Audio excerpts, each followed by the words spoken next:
The Regional Food Bank represents 23 counties. So our territory runs from just north of New York City to the Canadian border. We help feed 350,000 people a month. We have a big reach. And the sad part is that this place has to be that big.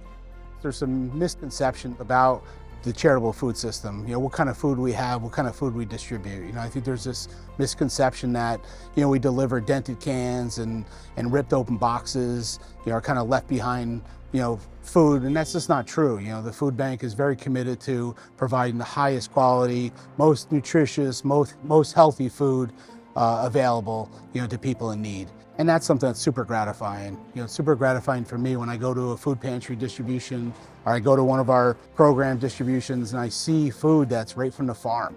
You see this farm fresh produce that, we see yogurt directly from the factory, in New York. These are food items that are fresher than people might be able to get in a grocery store even, because it's so direct. I'm a third generation farmer. Farming's been in my blood. Back in the 70s, there was like 300 egg farms in this county. There was. In a matter of 10 years, there was like maybe 8 egg farms in the county. And then over a period of time, now we're the last remaining farm. We sell 90% of our eggs to restaurants in New York City. So when COVID hit, we lost all the business in the city. We got in big trouble. We heard, about the food bank. It's helped us out greatly. I think it's great what the food bank's doing. They're going for a good cause, and it's going back to the people of the state. I pour my heart and soul into this every day.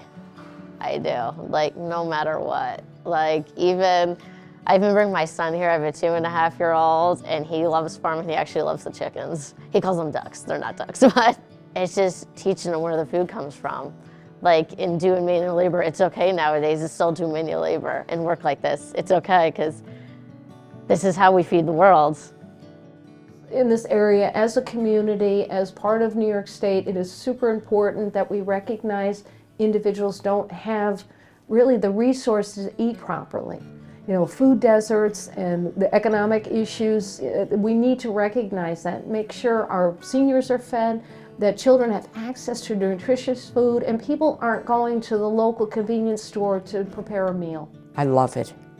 I think it's wonderful what they're doing. I think it's very consoling to know that there's people out there that want to help you as you get on in your years. Almost half the food we distribute is produce and vegetables. And we want to get that produce, those apples, we want to get them local. And so we're proud of all the work that we're doing in that area. Farm work was sort of my after-school entertainment, and I grew to like it, and I went to Cornell to study pomology, which is the study of tree fruits, and decided to come back to the farm and really get serious in my generation of growing fresh apples.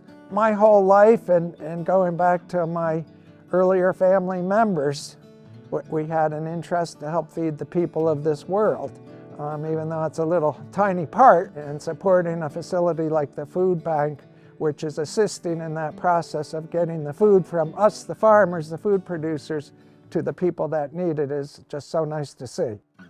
Apples are dear to my heart. I love them, and our family's always been involved in apple production. The technology that we have now and the infrastructure we have now really allows us to keep a very fresh, good-tasting apple pretty much 12 months out of the year. So there's really no reason for our neighbors to be hungry. There's no reason for them to not have a high-quality apple. And if they don't have a high-quality apple, it's really up to us to figure out what's broken in the system and how can we get them a better quality eating apple. And then they're choosing something healthy, nature's toothbrush and all that. What better story could you have? I started working at Brighter Choice about 10 years ago. It's the only all single gender female elementary school in Albany. We feed about 40 families, including we have about 6 Muslim girls on our program, and they don't eat any processed food. So through the food bank, we're able to get a lot of fresh produce for them and non-processed items that they're actually able to eat. We literally couldn't do it without the food bank. The cost of food, what it is now, there's no way that we could feed our families if we had to go shopping in a traditional grocery store. The new cooler that they have is huge. They're able to keep things colder. The produce lasts longer, that we're noticing when we get it. And the guys that work on the dock are just phenomenal. Right now, the produce have 100% capacity life on it. If I get it at 100% in the morning, I can open up the next day still at 100%. I'm just really excited to feed people. It's being able to see families who are food secure and the consistency with that. It's not just, you know, before breaks or, you know, it's every single week. And so we're able to provide that food security for families who desperately need it on a consistent basis. Gratefully, New York State, during the pandemic, they created the Nourish New York program, and we're really happy that that program's been made permanent. What we've realized, though, is that we need more money in the system. You know, we need more money so that we can buy more food.